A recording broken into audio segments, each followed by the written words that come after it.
Assalamualaikum warahmatullahi wabarakatuh. Masih bersama saya Sultan Aji Saputro dalam pembelajaran fisika. Fisika itu mumeti, mudah untuk dimengerti. Mari kita belajar fisika bersama-sama, jangan mempersulit hal yang mudah. Sebelum kita tonton videonya, jangan lupa kalian like dan subscribe dulu. Mari kita ikuti pembelajarannya bersama-sama. Kali ini kita akan membahas tentang radiasi gelombang elektromagnetik. Nah, apa sih gelombang elektromagnetik itu? Nah, gelombang elektromagnetik adalah gelombang yang tidak memerlukan medium untuk merambat dan dapat merambat dalam ruang hampa. Itu yang dimaksud dengan gelombang elektromagnetik. Nah, contoh nyata dari gelombang elektromagnetik yaitu cahaya matahari, sinar matahari. Itu contoh dari gelombang elektromagnetik.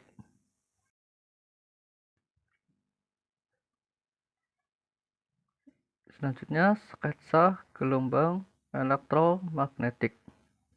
Nah, ini sketsa gelombang elektromagnetik. Jadi membentuk gelombang.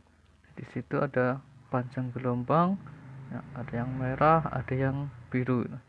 Itu sketsa gelombang elektromagnetik.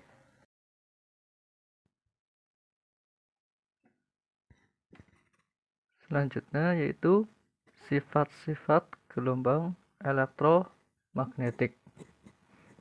Nah, jadi ada beberapa sifat-sifat gelombang elektromagnetik.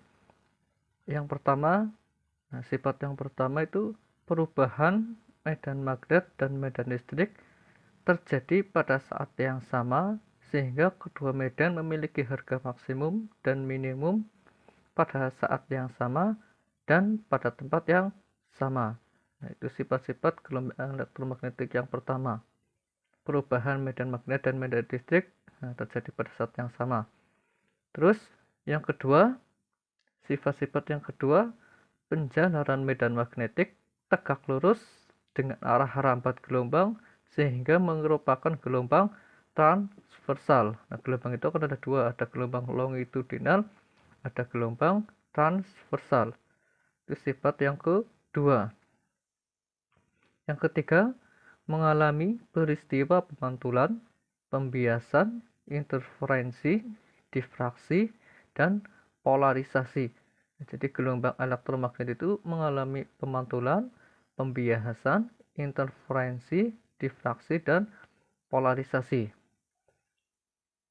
Sifat-sifat gelombang elektromagnetik yang keempat yaitu tidak dipengaruhi oleh medan listrik dan magnet karena tidak memiliki muatan. Nah, gelombang elektromagnetik tidak memiliki muatan.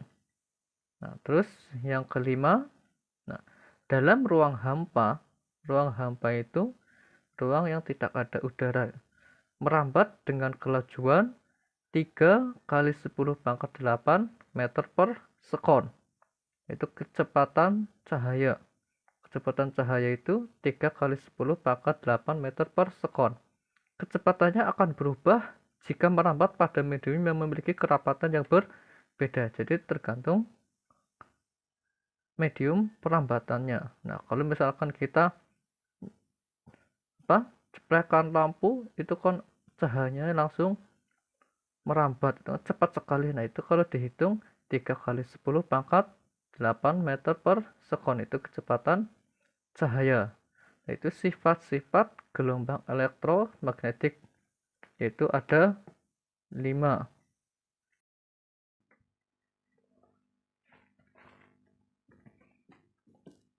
Setelah membahas sifat gelombang elektromagnetik, nah kita akan melanjutkan pembahasan tentang spektrum gelombang elektromagnetik. Nah, yang pertama yaitu gelombang radio. Nah, frekuensi gelombang radio itu dimulai dari 30 kHz ke atas ini. Nah, gelombang radio. Nah, kalau frekuensi 30 kHz sampai 300 kHz, nah itu tingkatannya medium. Nah, kalau frekuensi 300 kHz sampai 3 MHz itu high. Terus kalau frekuensi 3 MHz sampai 30 MHz itu very high. Terus kalau frekuensi 30 MHz sampai 300 MHz itu ultra high. Terus frekuensi 300 MHz sampai 3 GHz itu super high frekuensi. Jadi gelombang frekuensi itu ada berapa frekuensi? Ada 5 frekuensi. Nah, alat yang memanfaatkan gelombang radio. Nah, jadi ini pemanfaatan gelombang radio. Nah, alat yang memanfaatkan gelombang radio itu diantaranya itu ada radiofon, ada telepon genggam, ada pesawat radio, dan pesawat televisi. Nah, kalau radiofon itu telepon yang tidak menggunakan kabel. Nah, alat ini memanfaatkan satelit komunikasi. Telepon jenis ini sering mengalami gangguan jika cuaca tidak baik. Nah, itu yang pertama, radiofon. Nah, telepon yang tidak menggunakan kabel. Terus yang kedua yaitu telepon genggam. Telepon genggam itu memancarkan frekuensi dari 824,0 MHz sampai dengan 848,97 MHz.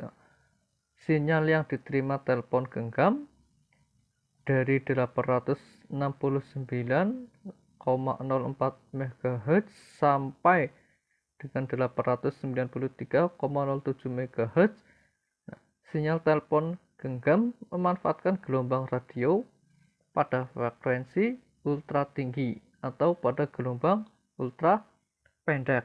Nah, itu yang pemanfaatannya. Yang kedua itu telepon genggam. Kalau pesawat radio dan pesawat televisi, nah kalian pasti di rumah punya ya. Gelombang radio sering dipakai untuk komunikasi jarak jauh karena gelombang radio mudah dipantulkan oleh lapisan ionosfer. Dalam sistem komunikasi, gelombang radio berperan sebagai gelombang pembawa yang membawa gelombang bunyi menuju penerima.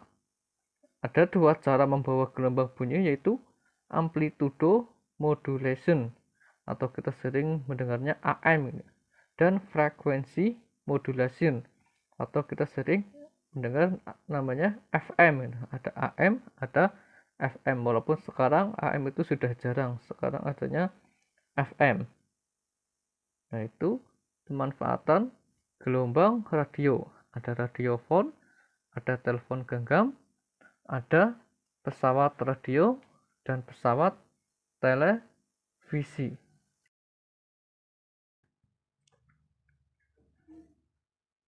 Selanjutnya yaitu yang nomor 2, gelombang mikro. Gelombang mikro memiliki frekuensi sekitar 10⁻⁹ sampai 10⁻10 Hz. Gelombang mikro dimanfaatkan pada microwave, oven, dan radar. Nah, yang pertama yaitu microwave oven. Nah, microwave oven memanfaatkan sifat gelombang mikro yang memberikan efek pemanasan pada benda yang dikenai radiasi. Nah, kalian kan pernah sering melihat ada oven. Makanan yang berada di dalam microwave oven menyerap radiasi gelombang mikro sehingga makanan menjadi panas dalam waktu singkat. Oleh karena itu, microwave oven dimanfaatkan untuk memasak makanan secara cepat dan bebas api. Nah, itu microwave oven. Terus kalau radar, radio detection and ranging. Radar menggunakan prinsip pemantulan gelombang mikro. Antena pada pesawat radar berfungsi sebagai pemancar dan penerima gelombang mikro yang dipancarkan. Radar berfungsi untuk menentukan posisi suatu objek. Radar digunakan dalam dunia penerbangan dan pelayaran sebagai pemandu agar tidak menabrak objek lain. Itu digunakan sebagai pemandu pelayaran, pemandu penerbangan. Itu radar. Nah, terus spektrum gelombang elektromagnetik yang ketiga yaitu sinar inframerah atau biasanya infrared ini. Nah, sinar inframerah itu memiliki jangkauan frekuensi 10⁻11 Hz sampai 10⁻14 Hz atau panjang gelombang 10⁻⁻3 meter sampai 10⁻⁻3 meter. Sinar inframerah dapat dihasilkan oleh elektron dalam molekul yang bergetar karena dipanaskan dan sinar matahari. Nah, biasanya sinar inframerah itu pemanfaatannya yang pertama digunakan sebagai remote control. Kalian di rumah kalau punya TV itu kan remote-nya biasanya ada sinarnya, itu adanya namanya sinar inframerah. Nah, remote control. Sinar inframerah terdapat pada remote control pada alat-alat elektronik seperti televisi, pendingin ruangan, dan pemutar DVD. Yaitu yang pertama pada remote control. Nah, pada remote control akan mengeluarkan radiasi inframerah atau LED. Detektor yang terpasang pada alat elektronik menerima radiasi inframerah. Kemudian perangkat elektronik akan melakukan perintah sesuai tombol yang ditekan pada remote control. Misalkan jika ditekan tombol on off pada remote pendingin ruangan akan otomatis menyala atau mati. Nah, itu misalkan pada remote control. Terus misalkan pada kesehatan, sinar inframerah dalam dunia kesehatan dapat digunakan untuk mendeteksi penyakit dalam tubuh dengan cara meradiasikan sinar inframerah ke dalam tubuh. Selain itu, dapat digunakan untuk melancarkan sirkulasi darah, menghilangkan racun, serta menyembuhkan penyakit cacar dan encok. Nah, itu sinar inframerah. Terus yang keempat yaitu cahaya tampak. Nah, sinar tampak atau cahaya mempunyai daerah frekuensi yang cukup sempit, yaitu sekitar 10⁻15 Hz. Sinar tampak memiliki spektrum warna dari frekuensi terkecil sampai terbesar. Urutan spektrum warna dari frekuensi terkecil atau panjang gelombang terbesar yaitu merah, jingga, kuning, hijau, biru, ungu. Nah, biasanya dilihat pada pelangi. Cahaya tampak diperlukan mata agar dapat melihat benda. Benda dapat terlihat karena pemantulan cahaya tampak. Oleh karena itu, pada malam hari yang gelap gulita kita tidak dapat melihat benda. Selain itu, cahaya tampak digunakan pada alat pengering surya, kompor surya, pemanas ruangan, pendingin ruangan, distilasi surya, baterai fotovoltaik, dan laser. Nah, itu cahaya tampak. Terus yang kelima itu sinar ultraviolet. Nah, sinar UV atau ultraviolet itu mempunyai frekuensi 10⁻15 Hz sampai 10⁻16 Hz. Nah, sinar ini dapat dihasilkan oleh matahari. Nah, sinar ultraviolet itu dihasilkan dari matahari. Nah, itu ada polimerisasi, ada pendeteksi, ada disinfeksi, ada terapi sinar. Nah, kalau polimerisasi, sinar ultraviolet digunakan sebagai aktivator dalam polimerisasi. Selain itu sebagai akselerator dalam pengeringan dan pengerasan lapisan polimer seperti cat, vernis, atau cetakan bahan. Terus kalau pendeteksi itu digunakan untuk mendeteksi keretakan logam tanpa merusakkan bahan yang dideteksi. Nah, terus kalau disinfeksi itu proses pembersihan bakteri dan alga melalui udara ataupun zat cair, itu disinfeksi. Kalau terapi sinar, nah itu dapat mengubah provitamin D menjadi vitamin D. Nah, vitamin D berfungsi menyehatkan tulang dan mencegah rakitis. Selain itu, radiasi sinar ultraviolet dapat membunuh kuman yang mengakibatkan penyakit kulit. Nah, itu sinar ultraviolet. Nah, spektrum gelombang elektromagnetik yang selanjutnya, yang nomor 6, yaitu sinar X. Nah, sinar X mempunyai daerah frekuensi 10⁻16 Hz sampai 10⁻20 Hz. Nah, pemanfaatan sinar X itu yang pertama pada fisika material. Dalam fisika material, sinar X digunakan untuk menyelidiki struktur kristal dan orientasi bidang. Nah, alat yang digunakan pada fisika material yaitu bernama XRD. Nah, kalau kalian pernah sering dengar X-ray diffraction, yaitu prinsip difraksi oleh kisi-kisi dalam kristal material. Nah, terus yang kedua dalam bidang kedokteran. Nah, digunakan untuk mencitrakan organ dalam tubuh seperti kelainan tulang dan melihat kesehatan toraks.